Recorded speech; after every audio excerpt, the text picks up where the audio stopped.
Okay, everyone, thanks for having us. I'm Kaveh, Mojtabai, publisher and founder of Artscope magazine. And here we have with us David Sittenfeld, Director of Current Science Communications, Museum of Science, Neil Tembulkar, who's the Director of Strategic Initiatives at the Boston Children's Museum. Today we're going to, as Ian mentioned, take a bit of a different angle to technology and finance, and we're going to talk about technology with respect to social impacts and the cultural approach, and learning as well with education, and how that might drive and inform us as we proceed into the future. So we're looking to introduce technology to the public, to families, to leaders, to both the developers and users of technology and the community at large. And then following initial introductions and discussion of the topics, I hope to have an active dialogue with the audience and members and even a Q&A. So in the museum field, in approaching technology, programming, education, we find several main constructs. One is the parameters and values of introducing and presenting new technology, along with incorporating its programming to museum offerings, as well as the public. Second, affecting children development, learning, and exploration, as well as the impact of technology and learning and its applications for future generations. Short and long-term programming, the introduction of technology and its place in 5 to 40 years, for example, adaptation measures and virtual experiences. We're looking at accessibility and responsibility and inclusion of introducing technology and its applications, as well as the political and social impacts. We're looking at the prototypes of learning and how we incorporate the technology into learning and education, and the visitor experience to the museums and the public.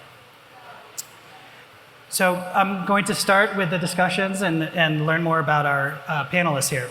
So if you could, each one of you, as we go around, describe your organization, your position, and what your organization does and what you do in your work. Sure. Thanks for that question, and thanks for everyone for braving the rain and coming out today.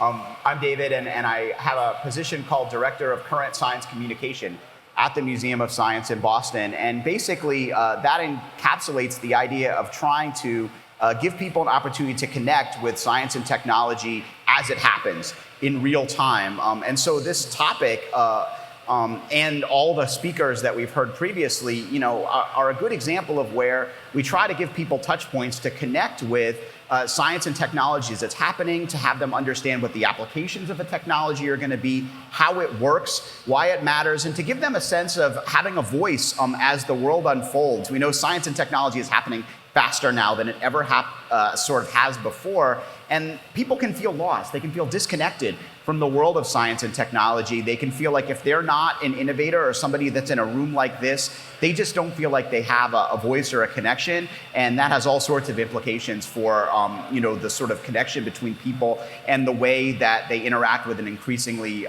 sort of dominated world when it comes to science and technology. So we try to spend time creating and implementing products that give people a sense to learn how the technology works, why they should care about it, how they can communicate with others about it, and how they feel like they have a voice. Thanks, David. My name's Neil. Can you hear me okay in the back, or maybe? All right, great. I'm the Director of Strategic Initiatives at Boston Children's Museum. Some of you might be wondering what a children's museum is, and that's a fair question to ask. We are a hands-on play and exploration center. The goal of a children's museum is to create experiences of joy, of learning, of exploration, and of course science, technology, building a good base of curiosity and creativity is all kind of a foundational part of then what becomes a technological endeavor. And for us, it is a journey of trying to do our best to be stewards for children and families and provide resources for them. So for us, the roots aren't technology as much as the roots are the families. And as we try to grow out from those roots, we try to find ways where technology can be integrated into those experiences in as meaningful a way as possible, maybe not for the sake of technology itself, but more to see how technology can be woven into the fabric of what we consider to be those important foundational experiences, because most of our audience ends up being children ages 0 to 10. And so, age 0, you might not even consider that an age, but that's an age where we do start them off with STEAM, and I'm sure that's going to come up a bit later in our discussion, but I'm excited to be here and kind of provide a different, perhaps less technical jargony discussion and more just a holistic look at kind of what children are facing when they're entering the kind of modern technological sphere. So happy to be here. Thanks, Neil. Thanks, David. Neil, you mentioned the STEM and STEAM, which is the science, technology, engineering, math, right? And STEAM with the A is the arts, in there with the creativity.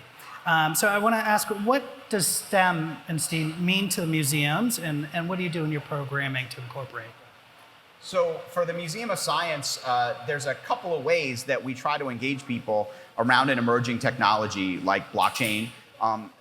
There's both the how it works, right? Getting people to understand the basics of how a technology works and why it matters, because we need scientists and engineers to sort of take the baton and build on what exists already. So when you think of a science museum, you might think of a place to have an experience where you learn Newton's third law, or you learn how combustion works. And we absolutely do that to inspire people around science and technology and the exciting and wonderful role that it can have in making us understand the world around us. But increasingly, this is also about understanding how the world works and how our technological world works, and giving people an opportunity to connect with that at a point where they can become an innovator and use the products of science and technology for the things they think are important and the values that they bring towards what the world should be like. I'm sure we'll talk more about some applications and examples of emerging technologies. So the way the Museum of Science is embracing this is with a strategic initiative called the Boston Science Common. And it's a pretty lofty and ambitious goal. There's so much innovation happening in and around Boston with the universities and the private sector. And there's a lot of people that are deeply connected to that, but a lot of people that sort of are being left out. And so the Boston Science Commons idea is to look through the lens of a number of emerging technological and scientific spaces and try to feel, how can we keep up with the pace of change so that people can both sort of learn how things work, but also understand the connection and value that emerging scientific and technological issues have to their lives, not only as future scientists and engineers, which we need, but also as future voters and parents and artists who can help create a connection between what they see happening in the world and what they want to see and their dreams and visions for an emerging technology. Yeah, and to me, STEAM is, we just went through what STEM is, and we added the A for art as almost like a more recent afterthought. But, at the Children's Museum, the STEAM education endeavor started pretty recently in about 2016. But the work we've been doing within STEAM that wasn't branded as STEAM education started when the museum started in 1913 by a group of science teachers who decided to make it all about how science can help children express themselves in a way where it made science became a club and a social experience more than it was something that you might get evaluated on and stress about the grades. So a lot of the answers and a lot of the contributions I'm going to be giving will have to do with the younger age group that I deal with at Children's Museum, where art and science and technology, all of our experiences recently have been to integrate those as much as possible, as opposed to treat them as their own entity. And I will say that for us, we need to pay attention to what the definition of technology actually is. And when I say for us, I mean at the Children's Museum, internally we use these terms like little t technology and big T technology, right? So when we think little t technology, we're talking about something like a hammer or a sewing machine. We're talking about big T technology, we're talking about blockchain, VR, some of the stuff that's happening now and happening tomorrow. And it's not that there's this distinction and we only do one or the other, it's that we have to think very carefully about what we know and don't know about whether a 4-year-old can jump onto a VR set and use it immediately. And that's something which there's existing research happening now, there's some research that's happened, and 99% of the research will happen in the next 30 years.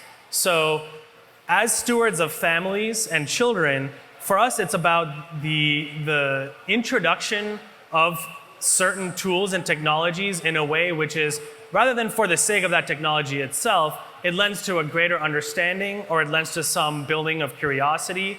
It builds a foundation for future learning, or it builds some sort of a confidence. And so for us, we treat STEAM and technology within STEAM as an avenue to accomplish those goals, rather than perhaps think of it as a more career-oriented way, which of course I can't ignore that aspect because that's an important part of where the children are headed.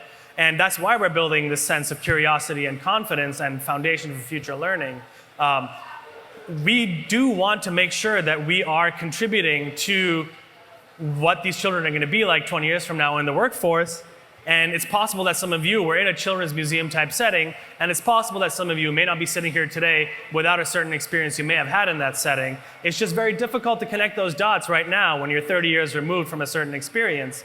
But that's where we are trying to kind of plant our flag. So, STEAM education is sort of a small part of what we do, but it's also kind of everything at the same time, even though that sounds kind of cheesy, but yeah. Excellent. So now I'm going to get into the heavier topics. We're going to talk about technological, social, and cultural accountability. And I see the museums are a cultural steward to the public, with emerging technologies and arts and community and public dialogue and discussion. So museums also have research as well of how technology has been, with new technologies, applied towards family, towards children's development, towards social impact. And to see where we're going, we can look at where we've been. And I like to look at or ask about the museum research into past new technologies as they've, come forth. For example, there's Web 2.0, the web we know now, most commonly. Social media, which has had a huge influence on education and the public, and media, as well as for example, robotics and AI as we get into it. So I'd like to see what have your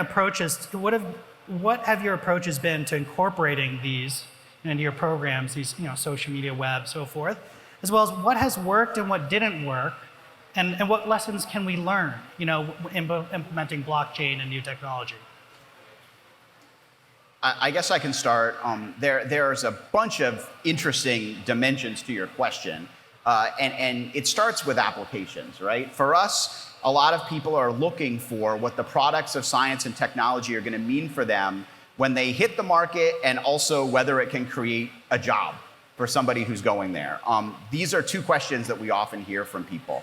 And one thing that they want to know is, what do I need to learn about to contribute to this emerging technological field? So an example of that is synthetic biology. The Museum of Science has done a lot on synthetic biology. We kind of led a network that got people thinking about not only what it is and how it should, how it's going to play out in terms of different applications for agriculture or, medicine, but also what it means from a perspective of somebody who's going to contribute to that workforce. And that's an interesting example and an analog to this one, because you don't have to be a biologist to contribute to that field. There's lots of people who never picked up a pipette or sat at a bench. They're computer modelers or mathematical modelers, or people who, contribute from the perspective of finance to make this technology happen. And each of those people has to work together, sometimes across hundreds or thousands of miles, to try to figure out how to solve their problem and make it equitable.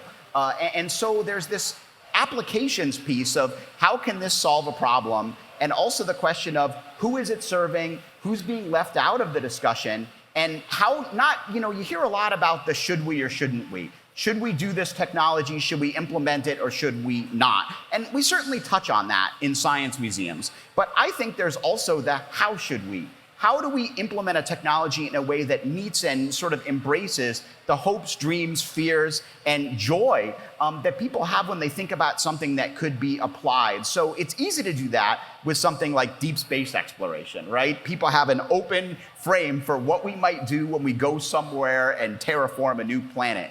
It's a little different when there's things that are kind of happening in the background of a technological space that they may or may not use, and in the case of certain generations, may or may not even have heard from and think about. And so one thing that we often think a little bit about is, what are the touch points and analogous situations where we can get people thinking about where they've encountered a new technology and whether or not they had a voice in it. And I'll give 2 examples of this and then turn it over to hear how Neil and his institution might address a slightly different audience base. There's a really interesting sort of multi-site program that happened in Europe about municipal waste, which is always a problem, right? And it was funded by the European Commission, and they were thinking about what new technologies could be put into place with their version of federal funding, the European Commission Horizon 2020 funding, to try to sort of reach the ideas and goals. And so they hosted 99 focus groups at science museums in rooms kind of like this one. There's got a bunch of people together who never met each other. They paid them for the day. They gave them breakfast for lunch. And they started by saying, what do you think happens to your trash? When you put it out on the curb, what do you think happens to it? And they had people talk about it, and they learned, well, actually, that's not what happens to your trash. That's what happens next door in Belgium or whatever. We're getting there, or what have you. And they learned about what happened to their trash. And then they said, well, what would you like to see happen to your trash? Knowing what happens here and in other countries. And see people draw, they wrote poems, they thought about stories that they would like to see happen to their trash. And some of the ideas were fanciful, and some of them were really quite grounded. But what ended up happening with these outputs of these focus groups were 10 ideas were selected as targets for engineers to meet for the Horizon 2020 funding around municipal waste. In other words, people in the engineering space had to try to figure out how to compete for government funding to make these people's ideas a reality, their visions of the future. And whether or not they understood the technological sort of realities, they had some background on that, they had ideas, priorities, values about how to include people's dreams, fears, and hopes for an emerging technology and a problem that we all face. And I think this is an example, too, where people can realize some of the applications that are there and then think a little bit about the world that they'd like to see enabled and guided by their values with this. And the other example I'll give is the National Science Foundation has a new directorate called Technology, Innovation, and Partnerships. And it's specifically focused on connecting academic research with private sector work. And NSF has done a little bit of this before, but not even close to the scale that's going to be done through this new directorate. They have a new program called the Regional Innovation Engines. And what it's supposed to do is connect these sort of private sector startups, like we have a lot of here, with university researchers to have mutual learning between them. And something that never had happened to do before in this space is you have to engage the public about your work. And that means you have to think a little bit about who's being left out of the workforce and hear and shape the trajectory of an emerging technology with the values and perspectives of an engaged public. And so the Museum of Science tries to do this through a number of networks where we get people's upfront sort of anticipatory ideas sort of through open fame focus groups, and then hopefully can communicate to that to people working in the private sector and in the university space to help them share, shape their vision so that maybe somebody comes to an event like this, and then 10 years later when they're founding their own startup or they're a PI of a lab, they think back to that interaction they had at the museum where they talked with a 10-year-old visitor and heard an idea that might have seemed out of there, but now this person has the power to make their vision happen, and they think, boy, that was a really good idea I heard from that young person, and I'm going to try to make that happen in the real world. I'm a bit concerned that I'm going to be a little less compelling with some of the technology integration I'm going to talk about. But there's something I want to mention first, which is prior to the museum, I worked at a startup company where we were teaching Lego robotics, classes with Minecraft, CAD modeling, 3D printing, things like that. And we applied for a DARPA grant to create our own Blockly-based CAD modeling software. So Blockly, most of you probably know more about it than I do. It's become a popular kind of interface to teach children about coding, about logic, and about how to give commands. And you see in like Scratch coding, Lego robotics, they all use a similar drag and drop interface. So we got this DARPA grant to create that for a CAD modeling approach. The reason I mention this is because for us, we were able to sort of feed 2 birds with 1 stone. We were able to not only create this CAD modeling software, which we found to be a pretty robust learning tool, both for geometry and mathematics, but then also for coding logic. But DARPA gained by having a Blockly-based tool that they could use to deploy in the field so that they could quickly 3D model and print parts for equipment when otherwise they wouldn't have the ability to go to their usual setup and use their usual CAD modeling setup. Was an alternative for them. So this kind of got me thinking about actually some of the ways in which we leverage some of the work happening with children and families in a way which extends beyond that. Fast forward to now, we at the museum, a core part of our approach and our pedagogy and our learning framework is that we have a lot of intentionality around how we implement technology. There's actually even more intentionality around how we avoid implementing technology. And that's sort of like a running inside joke within our museum and within other children's museums, is that it's not just Boston Children's Museum, there's an overall reluctance to implement a lot of these, like I referred to earlier, big T technology approaches in children's museums because of their age and because typically a children's museum is so much of these self-guided approaches where it's very unlikely we're going to put an AR or a VR experience that's not also accompanied by some sort of a program or an educator or some sort of facilitator or some sort of a programmatic or workshop experience. One example of what we have tried to do is offer these sort of taste tests for certain technology experiences that we know will lead to those kind of 3 pillars that I keep mentioning, which is building a curiosity, building some confidence, and building a framework for future learning. And I come back to this Blockly-based coding where seeing how prevalent it is as a learning tool and seeing how little access so much of the community still has, this is talking a bit about what David was talking about too, that living in Boston, some of us will be in so many bubbles that we don't realize how many people are outside that bubble, right?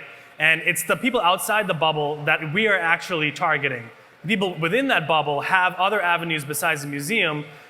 Like the previous company I was working at, these kind of more private companies or ways in which they could do stuff at home. So for us, we are looking more at the common denominator of, okay, children are learning coding, logic, mathematics, animation starting in 2nd grade, 1st grade, kindergarten. And this should not be just for those who have access through their school or have access through some neighborhood network or through some parents that have gotten together to teach a group of children. It should be available to a larger community. So for that reason, we have started to implement things like Lego robotics, Scratch coding, and other Blockly-based coding into more of these like taste test formats. But we want to make sure that we offer it virtually for those who can't afford to come to the museum. We want to make sure we're offering it as sort of like a quick 10, 15-minute drop-in experience for those who don't have a lot of time, just want to dabble and kind of get, like I mentioned, a taste test. And then we also have these 1-hour-long workshops for those who want to actually like sink their teeth in and kind of dive more into it. So for us, implementing these technologies is a lot about starting from what the family needs are and meeting them where they are. And one thing I'll mention here too is just as important in building confidence in children is building confidence in their caregivers, parents, and guardians, especially at an early age where we are interacting with families. I can't tell you how many grown-ups we deal with who don't have confidence in their own, say, knowledge of science. So they don't do what they can do in order to foster their own child's exploration of science. They don't need to understand what photosynthesis is to still have a meaningful experience learning science in nature with their 4-year-old. And so for us, our programs are designed to not only make sure that we are helping build a child's foundation of learning, but we're also encouraging parents and caregivers in a way where they can foster and they can continue the experience outside the museum. And that carries over from science to now technology. For us, we want to make sure we're using as much free and open source tools as possible, which every day there's another 100 of them appearing, thanks to the next grad student who can do it on their own and create this entire tool and share it with 1,000 students within a month. That's something which we're trying to tap into as many of those tools as possible and make it as available as possible to as young an age as possible, but not in a way where we're trying to evangelize that technology as much as we are trying to make it accessible for those who have already expressed to us through surveys, through lots of different interactions that this is something they want, this is something they need, or this is something they don't know that they need, or something they don't even know that they could have access to. And we're trying to bridge that gap. Open source is effectively a fundamental tenet towards Web3 as well. And so, there's an alignment with the teaching and the humanitarian characteristics. And there's a funding element to museums as well, where we're always going to use as much open source, non-fee structured stuff as possible, especially for children's museums where it's a little bit tougher to gain certain funding. But yeah, you're right. It's a really key part of Web3, really key part of cultural institutions as well. Oh yeah, we're gonna have the kind of questions on funding as well and into the future, and then we want to see what kind of tools do you have as cultural organizations, to impact educational, social, and political policy that can lead towards regulation and funding and guidelines.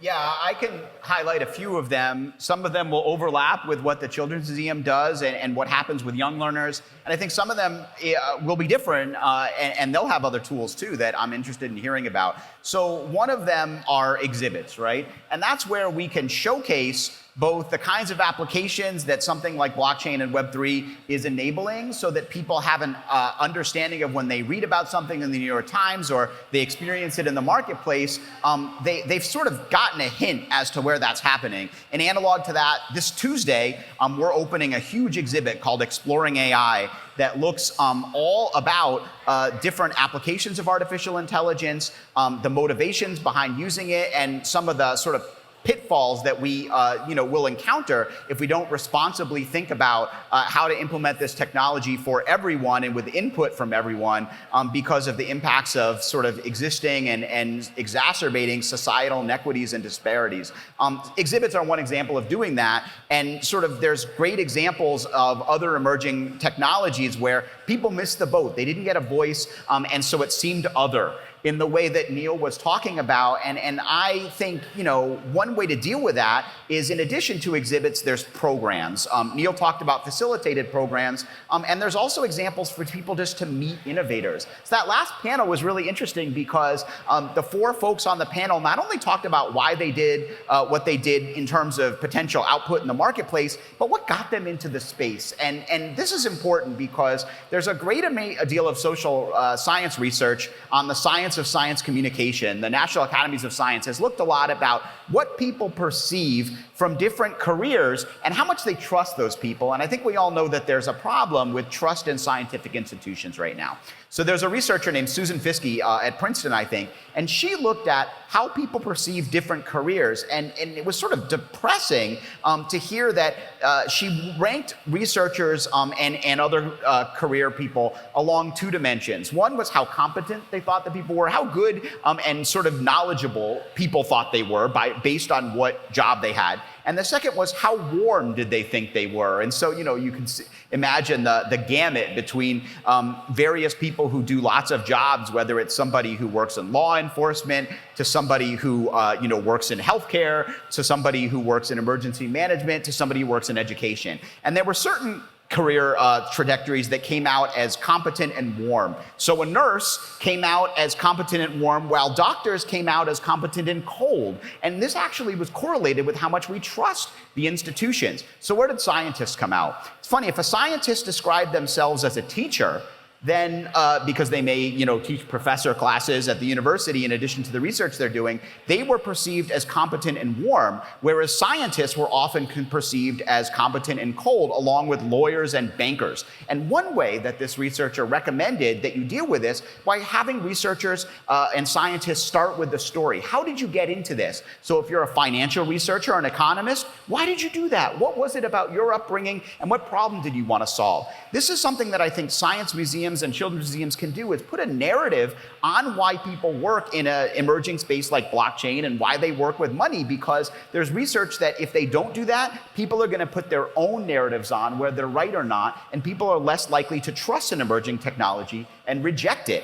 So this is an opportunity, I think, for us to get face-to-face and also have people understand that scientists, researchers, and engineers, they look like everyone. And that put a face on things rather than kind of what people assume innovation looks like. And then the final piece, I think, in addition to programming and exhibits, is deliberation. Actually giving people a chance to have an upfront, facilitated and deep experience to tell the next generation and the current generation of innovators what they want to see from an emerging technology. What are the applications that excite you the most? Where do you not want to see technology implement the way they have already? And how does this connect to ways that we've implemented previous technological systems, like our highway system or our healthcare system? How can we avoid exacerbating those inequities, leaving people out and making things worse rather than better through technological divides?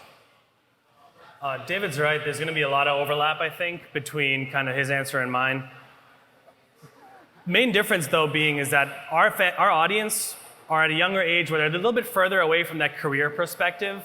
And really, when we are talking at Children's Museum about what sort of systems or way we can have influence on, say, a political conversation, that manifests from a broader question of right now, there might be a certain political climate where person A is finding it more difficult to relate to person B. And that manifests in ways in which David talked about, in which it's difficult to see person A in job X and vice versa. And how do we reconcile that? Social emotional learning, which is more of like a educational and curriculum approach than it is a technology. But I like to sort of spin the semantics of that and kind of view educational approaches as a form of technology, because really what you're doing is you're crafting an approach towards teaching and learning that is then going to lead to some technological innovation, but then also is going to shape the way that learning manifests into some sort of a product. Now, that can happen through many different ways. In the curriculum format, engineering and empathy is something that is connected now more than ever in the career space, but at the Children's Museum, we're creating a curriculum along with NSF to actually make that happen as early as second grade, where it's not just about building a bridge across the river, it's about understanding who's going to be crossing that bridge. Is it an animal getting to a new habitat? Is it an animal who needs to get to drinking water? Is it someone who's looking for their family? It's getting second graders to actually use that narrative-based learning to put themselves in the shoes of someone and then complete the task more meaningfully, knowing the context, using the context and the empathy, and not just using their quote-unquote just pure STEM tools to solve that problem. That is one example of kind of bridging the gap to put yourself in someone else's shoes, sure, but then there's also the exhibit approach. We have a new exhibit opening in October called You, Me, We, and that exhibit is meant to allow the visitor to put their own narrative into the museum world. So every visitor can leave their footprint, can leave their narrative, can write something, can share a song, they can draw something. And this exhibit, it's meant to share what someone's personal story is and what their experience is from so many different dimensions, from a cultural, language, race, food, music, dance. All these are dimensions in which people define themselves, and politically there's so many hot button topics that we latch onto, but when you actually bring it back to a child who's 4 years old, what they're focusing on is what their senses are sensing. What are they seeing, what are they hearing, what are they smelling?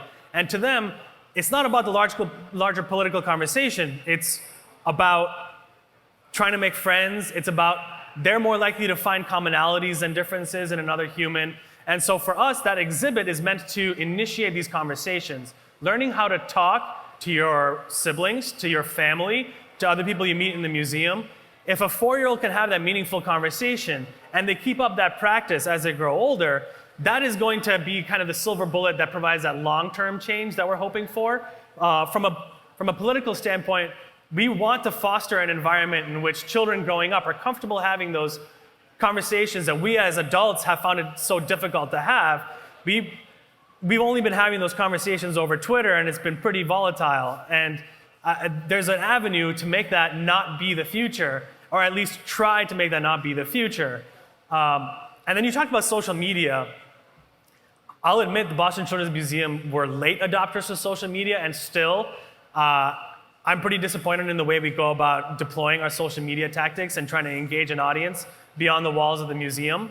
But I do think that, again, social media can be construed as a way that connects people, but it could also be, depending on your semantics and your your viewpoint, it can be a way that divides people, right? Depending on what your exposure is, what your bubble is.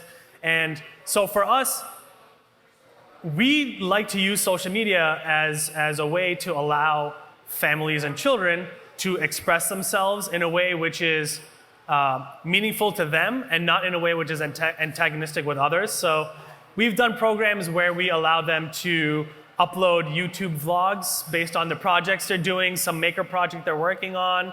And for us, that's a way for to engage children and families in a way where it's not about the social media itself. It's about giving them the avenue to get a broader audience, but also in a way where if they're 5 years old and us and their caregivers are coaching them on how to go about being internet citizens in a more community-oriented way, that's a conversation we can have and we can jump into. So for us, again, it's sort of jumping into the part of the conversation that's relevant to us as a children's museum.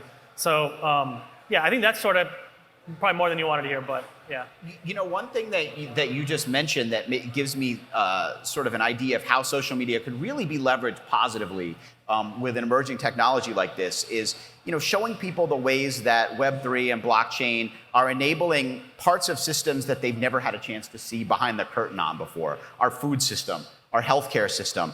Imagine if we were able to go to some of the people that are, you know, sort of enabling these technologies in ways that will allow them to be more traceable, to deal with breakdowns in the system. When, you know, I've been reading about how blockchain can help with food management problems where there may be spoilage along the way, and you'd be hopefully able to both get a sense of responsibility, which you were talking about, but also stop, you know, foodborne disease from spreading in their tracks and other things having healthcare. If you could get people to talk in their own words and highlight the people that are doing this work through the lens of a science museum or a children's museum, which enjoy a lot of trust, because I don't think I have to tell people here, there's not a lot of trust among the general public in some of these emerging technologies that are computer enabled. And I have to tell you, they don't trust the universities that much either. And we as cultural institutions have maybe more trust than is warranted, but people sort of trust us to think very carefully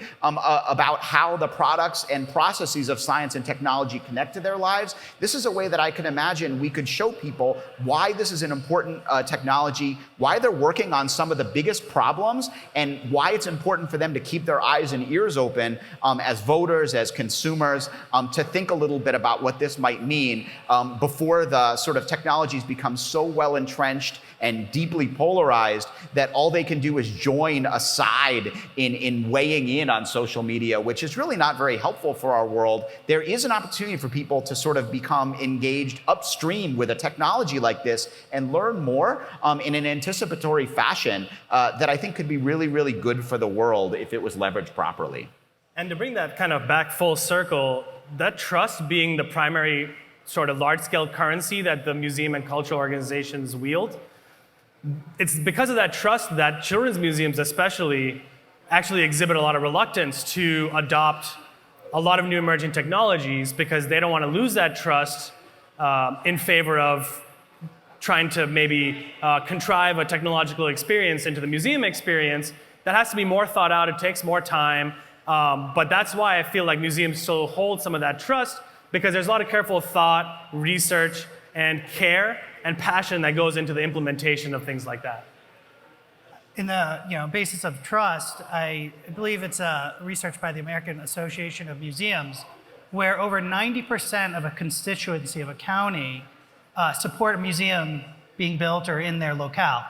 And this is a bipartisan approach because they see museums as educational, that people can go to and learn from. And so it's really a standard pillar in that sense.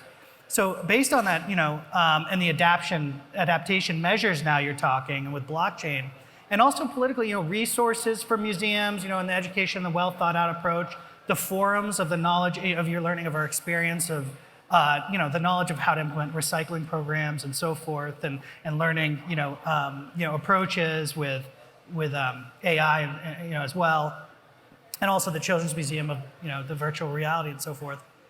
Where do you see the what adaptation measures do you see happening in the near future with blockchain or this kind of technology? Is it a few years out? Are there resources? Is it 5 years out? Virtual scavenger hunts or NFT scavenger hunts? partnering with blockchain platforms to provide accessibility, such as devices to bring, to underserved communities, or talking to the educational institutions so that they could have a dialogue to understand, what the social accountability responsibility is. I don't know the answer to your question, partially because of some of the stuff Neil brought up with respect to a little bit of trepidation to have people think we're trying to sell people something. When it comes to museums, we think really hard about not putting trade show exhibits in front of people because we want them to encounter new technologies in ways that they think along the messages that we carefully curate for what we want people to be thinking when they encounter something, the questions we want them to be asking. But I could imagine, especially if a museum in its store or its ticketing system or its visitor tracking or its messaging, if it was going to consider or even begin implementing some of these technologies, it's a wonderful opportunity to not only say, here's what we're doing and why we're doing it, but also here's where this field is going and why it's important for you to think about what it can do. It can help connect people to new ways of reaching people through accessibility. It can make things more global in a way that can make the world smaller and flatter. And here's where some of this might go wrong if we don't think about how to include the perspectives and priorities from everyone and the data sets from everyone to help train how these things are being implemented in the world.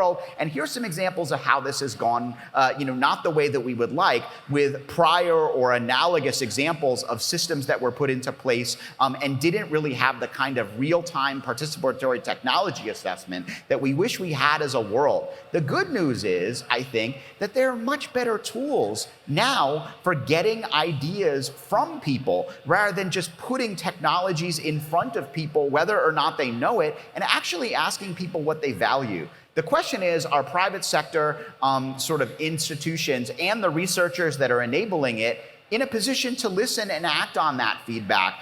I don't think that the museums are going to work well as marketing arms for blockchain. I do think, though, that they could be really, really good market research tools to get a sense of what people see and what they really wish they understood more, so that when people are crafting their messages about how this is hitting the world, you give them the context that they feel like they need to trust the technology, to think about it, rather than blindly reject it. Because we know from experience with similar technologies, nanotechnology, human genome editing, any number of biotechnologies, people reject the technology in a background, in a vacuum rather. But if they have an understanding of what some of the applications are, why it can be useful, and some of the value propositions, they will think carefully and actually have pretty sophisticated and interesting ideas about how the technology can be implemented in a responsible way that meets the needs of those communities that have historically been excluded and stigmatized from having a voice in the adoption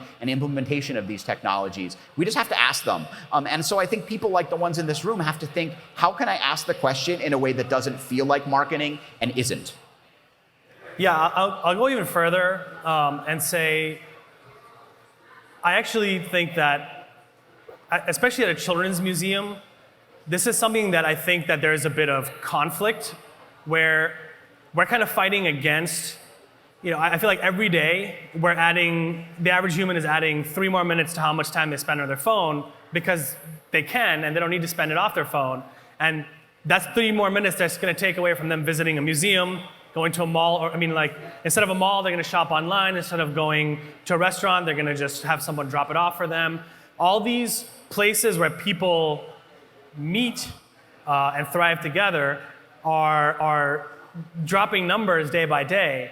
And so a children's museum, which especially thrives on trying to bring children together for social emotional experiences, it's kind of a difficult place to try and upsell or talk up something which is trying to not necessarily keep people apart, but make it easier for things to be at your fingertips so that you don't actually have to go somewhere to do something.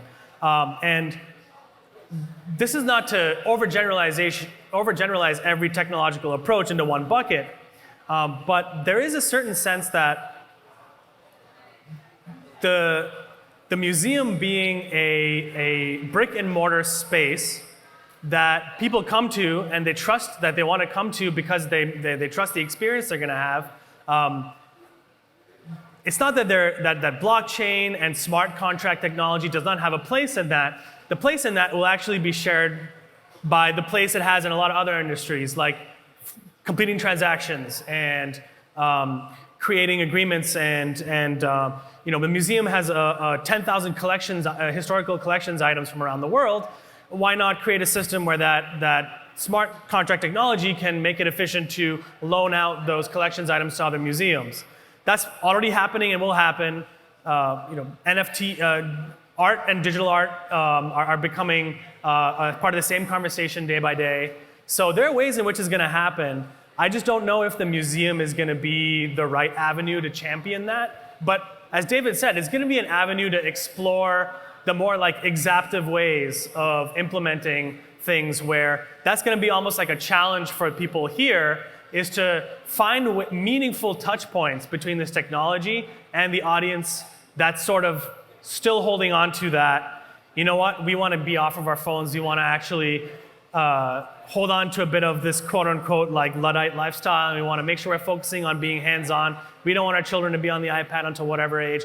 I think that is a new challenge for folks in this room and beyond, is how can you find meaningful ways to engage those segments of the population and not make them feel left behind, which I think has become a through line of this conversation. Is making it accessible is not the same as making it meaningful, and making it something that can be used is not the same as making it something that is meaningful for someone to use. So I think that's where, I'll throw it back to you. A cultural organization is a public steward towards the, responsibility towards the adaptation of technology, working with other institutions and the public at large, as well as engineering and empathy, like you said, and bringing in the processes and testing the waters. I think we have our time, so I have a couple more questions at the same time. We're in Boston. As a Boston entity, are you taking lead nationally, internationally, globally? Is there a society that you could bring everyone together across the world in terms of the meaningfulness, like you said, instead of the divisiveness and maybe politicization or the profiteering, and so forth? At the same time, the community building to create communication and correspondence. Yeah, I'll give three really quick examples of how I think museums can be part of what you're talking about. Yeah, I'll be fast. One is citizen science. People are creating data and sharing things about their communities, and I think Web3 can help to make that more trusted when it gets into the realm of science and technology and allow people to create content. The second idea, I think, is through engineering education. Neil mentioned that, and the museum is part of global and national networks to do that through the lens of children and the things that they prize. And then the third thing is using these cultural institutions as opportunities to showcase and get people's ideas together. That is there. We're listening to you. We're happy to partner with you in thinking about how to sort of foster responsible innovation. Yeah, I don't have much to add beyond that. I'll just say really quick, trying to create an innovation experience in Boston is like trying to put on like a fitness clinic in an Olympic village. You already know what's going on, and so it's more about trying to, I come back to the same pillars again, create that confidence not just with children but also with grown-ups who don't have that familiarity, to know that they can still lend to the learning, they can still lend to the innovative experience in a more indirect way. And I think that's something that museums can continue to do, especially children's museums where they're just starting out. So. Thank you so much. Thank you. Thanks for joining us. Thank you for the audience, and appreciate your time.